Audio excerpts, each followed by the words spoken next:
Welcome back here. We're at the Clyde Lounge here, Utah Tech University. First time we brought our media day here on campus, Greater Zion Stadium. And I got to say, guys, Paul, Kaden, this is a great spot for us. It's a fantastic spot. Happy to be here. Yeah. And by the way, there's 4 Crimson alumni that'll be suiting up for Utah Tech this year.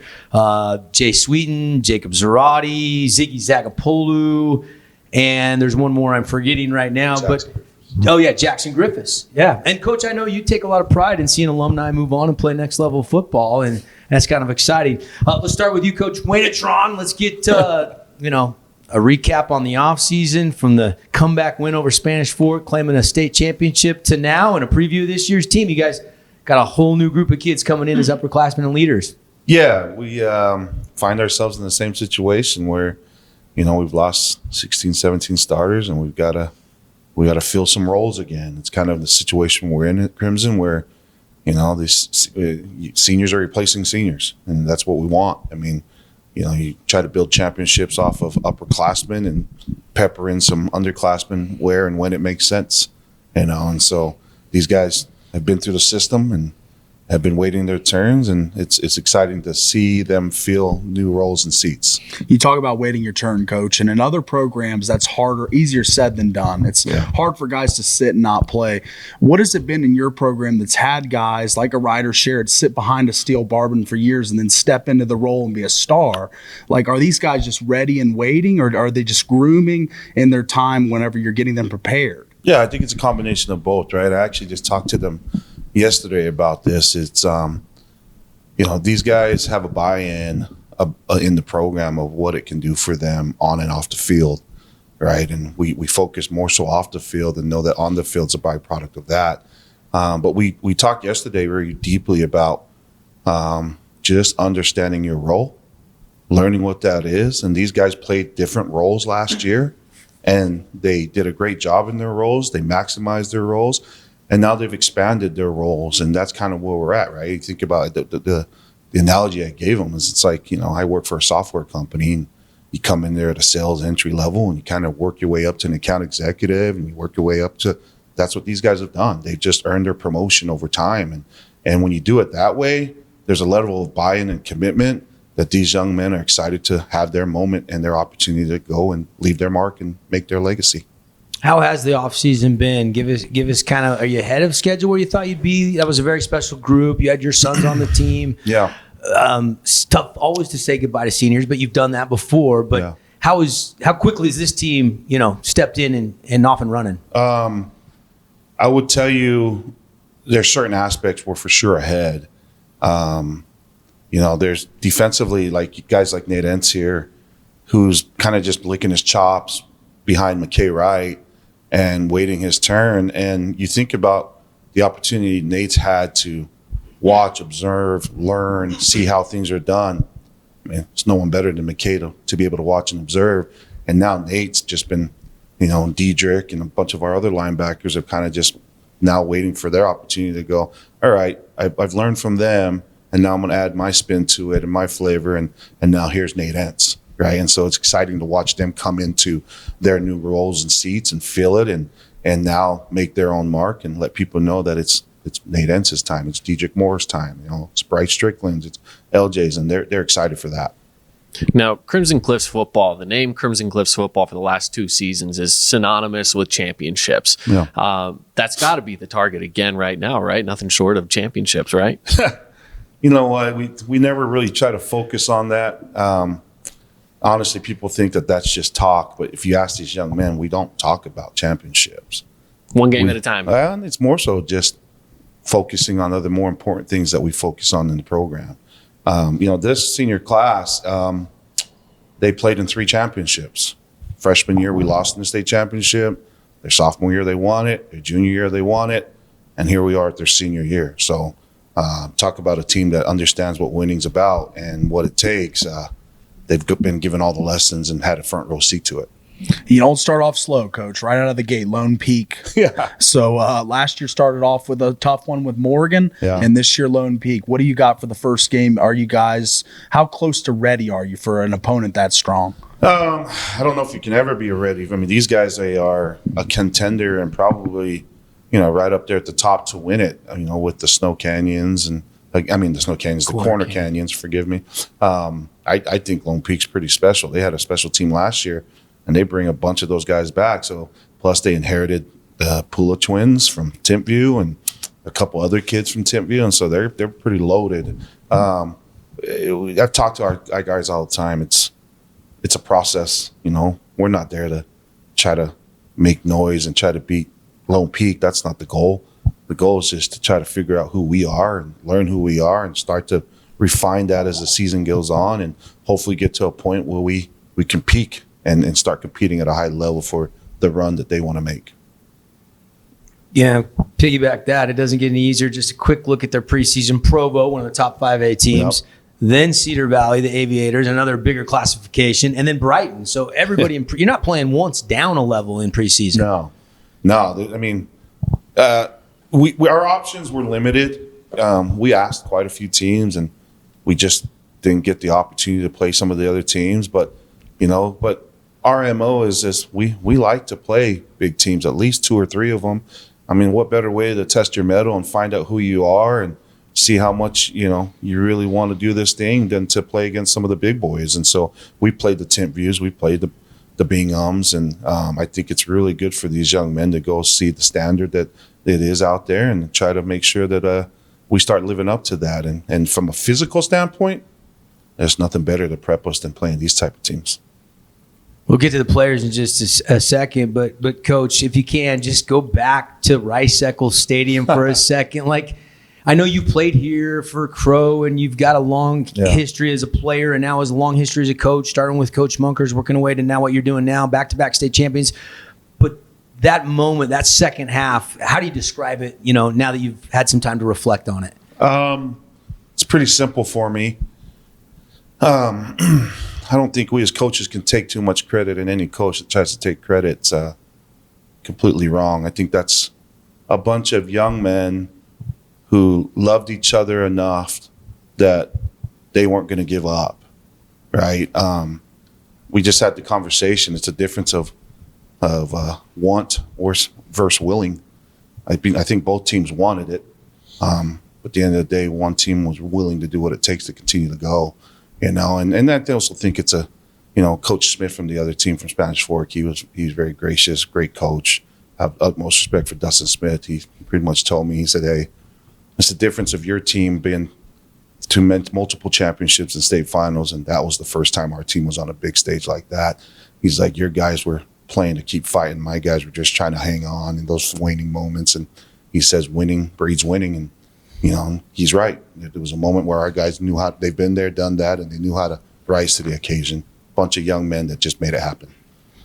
Good stuff. We'll move on to the players. We got a lot of guys to get to here. Let's start with Nate. Nate, right next to Coach, and we'll circle back if we get a couple minutes at the end to ask Coach Wayne a couple more questions. But McKay, right? Coach just said it. You've waited your turn. How excited are you for the upcoming season? Can't wait. What was the number one thing that you guys want to prove that maybe last year didn't? How do you guys create maybe your own identity this year, Nate, in your estimation? I think that we have a great linebacker core this year. I think my main goal this year is to make a point that I am ready and that our linebacker core is locked. How much football do you talk with your pops? All the time. That's all he talks to me about. He played at this stadium. I know. He talks about it all the time. You've heard the stories. Okay. I got you. I don't know how to follow that up. He was good, though. He take nothing against Skyler. Skyler was a great player. That's right.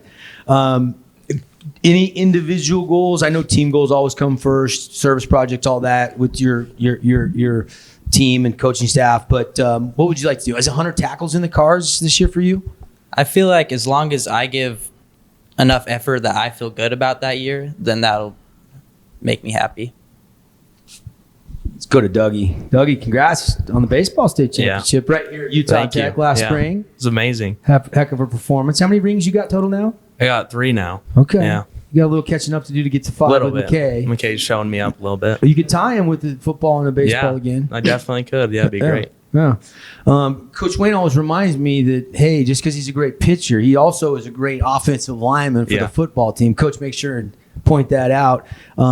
Just give me your excitement level for the upcoming season. Trying to go for 3 in a row, Dougie. That's not an easy task. Everybody's going to have a bullseye on your guys' back. Yeah, for sure. I mean, it's okay to have a bullseye. It means people want you, and I think that's good. It always brings a good competitiveness to every game you play, and 3 in a row, it's not heard of, but every group of seniors, I feel like our group of seniors is really good. I played with most of these guys ever since I started in 6th grade, and we love each other and I think it's awesome. Tell me about the strength of this offensive line. I mean, obviously, you guys definitely got some good size to you, but tell me about kind of the speed and agility as well that you guys have. Yeah, I mean, Coach Stokes is great with our weights and strength and conditioning, We're out there running, for being heavy, I feel good. I feel like I could run pretty good, and I think our O-line feels that way and helps us for sure a lot. Matt, we talked to Coach about waiting your turn in the program, and you're probably looking at some new parts along the offensive line. You're a returner. So what do you do to lead this group, or do you see yourself as a leader of the offensive line? Oh, yeah, for sure. I mean, being a leader, I feel like I'm one of those, yeah. But I feel like the leaders before me, like Jacob Zarate, he showed me how to do things in the way the standard was. I feel like I can show that, and then, we can keep the legacy going and the great culture we have. Let's bring in Jackson. Jackson, I'm interested in the quarterback battle through fall camp. I hear you got a handful of 2-3 guys that are, making coach's job tough. Tell me about the quarterback room right now and how the chemistry is with you receivers. Yeah, it's kind of been tough with having 3 quarterbacks, but all 3, Emmett, Gunner, and T, they're all throwing really good, and I feel like all the receivers are getting a real good chemistry with all 3 of them. So no matter what, JV or varsity, we'll have great chemistry. Coach, I want to just remind me to circle back to that question for you. I want to hear a little bit more about that. I don't want to put too much pressure on Jackson. You guys are only a couple days into fall camp, but the state championship. Take me through what you were thinking in the 4th quarter at Rice Eccles, and when you think about it, what does it mean for you going into this season? I mean, I want to go back to Rice Eccles, and it's a great environment, great place to be. Going back to that 4th quarter, I don't know, we just all believed, we all loved each other, and I know I never gave up. And the guys next to me, I couldn't lose for my brothers, so yeah. Powerful stuff. Let's keep going on down the line. LJ, Coach mentioned you. He's excited for you. Kind of been waiting your turn, man. What kind of player are you? What would you describe yourself as? And maybe who are some college or pro athletes that you like to watch on Saturdays or Sunday that you kind of emulate? If I had to describe myself, I would want to be a hybrid athlete in a sense. I can play DB, I can play linebacker, I can blitz off the edge. I feel pretty confident, all that stuff. My favorite team is the Ravens. I love watching Kyle Hamilton. He does all that, and he's great at it. So I look up to him as an example. So Kyle Hamilton likes to play up in the box. He likes to drop deep. He likes to do everything. What are you better at? Do you like to be physical in the box, or do you like to play kind of center field, deep back there? Last year, I was definitely in the back. I feel like I'm definitely stronger up in the box. I feel like I can be really physical. And, yeah, I enjoy it. Is this defense got a chance to be better than last year's defense with the seniors you lost? I don't know if I want to answer that, but I'm confident in our ability. What's a Coach Wayne defensive practice like? He's not the same as he is on television, for sure. I don't know. I love him, but he's really intense. That's what it takes to win state championships 2 consecutive years. Yeah, definitely. LJ, good luck this season. Let's bring in Van. Van, we saw quite a bit of you last year running the ball, changing pace back with McCord and the guys, but you're kind of the featured running back now this year, right? Yeah, hopefully. When I say that out loud, are you excited? Do you feel a little pressure? Yeah, it gets me excited. I don't feel too much pressure because I know my abilities, and I know that I put on a lot of work, and my team's put in a lot of work, so I think the pressure, a little bit pressure's off, but there's definitely still pressure there. You need that. I'd love to know the stat on how many missed tackles you forced last year. I feel like you took 3-4 guys to bring you down a lot of times. Is that something you guys spotlight in film study after games? Not really. We don't really focus on the good too much. We're more just trying to improve all the time. We don't congratulate too long because then you get content. you don't want to be content because it'll lead you to soften up. So tell me a little bit about that, because you talk about focusing on things you can get better at over the summer and over the off season. What are some of those things for you that you've been working on? For me, I've definitely been working on getting stronger, faster, smarter in the backfield, and just being able to read and get chemistry with my O-line and quarterbacks. Go ahead, kid. I was just going to say, I just want to ask one more question. How much of your game are you focused on? You got to read that defense coming out of the backfield, right? So how difficult is that? Because in practice, that's not always something you can do. It's kind of an in-game thing. So how do you practice for those situations? We do a lot of individual work with our Coach Draper, and he helps us with like quick reaction reads, like reading like hats, defensive hats, like where they are on our O linemen, so we can be able to bounce out or bounce in if we have to, and just stick with those kind of drills, and then work on it during like our team and all that. Let's bring in Kaden before we run out of time here. Kaden Wilson, another Mustang player. Kaden, when does the Red Kingdom hair dye come out this season potentially? Hopefully during the playoffs, start of the playoffs. You won't see it in the regular season? No, probably not. Probably not. When did it come out last year? It was the start of the playoffs, yeah. Okay. All right. Who did all that for you guys? You guys have multiple people dyeing hair? Because there's a whole bunch of dye going on over there. Yeah, I think everyone went off on their own. I had my aunt do it, so it was kind of just everyone going for their own selves. Who's the decision maker on that last year? I honestly don't even know. We all just kind of came together and was like, hey, let's just do it. I don't kind remember of a traditional thing. I did it. I do it every year. I shaved my head for summer, and I grow back out for the season. But no, it actually started 3 years ago when we made it to our first state championship. It was something that those guys wanted to do. They said, hey, everyone bleaches their hair. Everyone does this. They're like, why don't we do tips of red and call it the Red Kingdom dye? And so it started 3 years ago, and they've had a pretty good run at it. So it's kind of just come a tradition once you make it to the playoffs. And I think it's actually when we make it to Rice. If you make it to Rice, then you dye your hair. So that's the goal.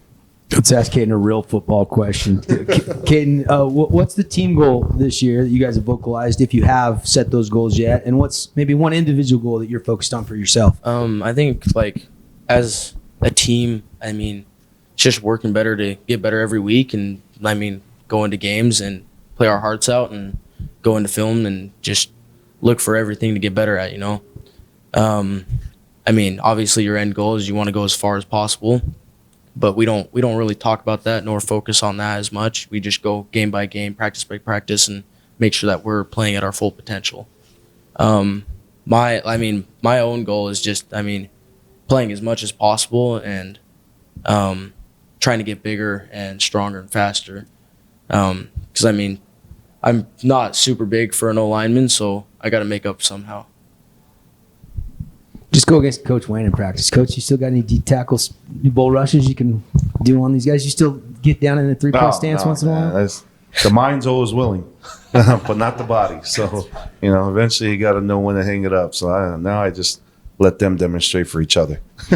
I think it was Coach Esplin earlier today said Crimson's the barometer. Anybody that's not picking them's probably not been watching football the last 2 seasons. When opposing coach says that, and then he says he thinks there'll be some parity behind them. What's that mean to you when you have a coach say, "Hey, they're the mantle, they're the team"? That's very kind, and I respect Coach Esplin for that. That's something these young men have earned. Crimson didn't start there, that's for sure. Our first year we were 1 win, second year 4, and so these young men have earned the right to have that type of comment made about them, and that's these young men and what they do and what they've earned. And so,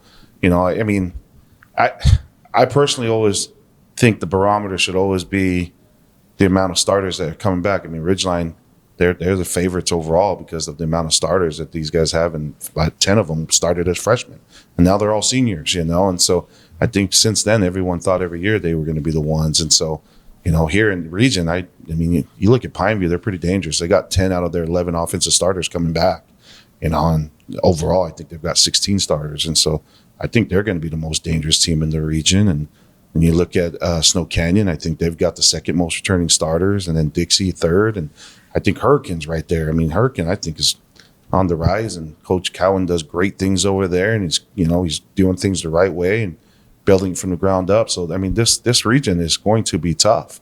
I mean, the two teams with the least amount of starters are returning starters are us and Desert Hills. We're trying to figure out who we are, and so we kind of just got to find out who we are. And so yeah, they're giving us those rankings and those things off of our past successes, but that's not who we are this year. We don't even know who we are this year, and so it's one of those things we got to find out. Coach, before I let you go and run out of time real quickly, thoughts on the quarterback competition? You've had some good ones the last 3 years. Yeah. So we're curious, how's that competition going? Devin. I know. No. Listen, we've got 3 guys that are very capable, and they've been battling, since April for this spot, and they all happen to be juniors. And, right now it is a battle. We aren't going to go into the season with 3 guys. There will be a first string, second string, third string. But, we want to make sure that, we evaluate every aspect of it. And it's not just what's on the field, it's what's off the field, but it's also, we look at impact all the way around. And so we got to see which young man can raise the level of play around them in multitude of ways. And so that's what we're looking for. And we're just fortunate to have 3 guys that are capable. And right now, we're just going to let it go for the next week or two. And, by week 1 prep, that Monday of Lone Peak, there'll for sure be someone in place that will take the reins, and we'll start there, and we'll see how it goes, and we'll just let the process happen. Well put, Coach Wayne. Guys, best of luck.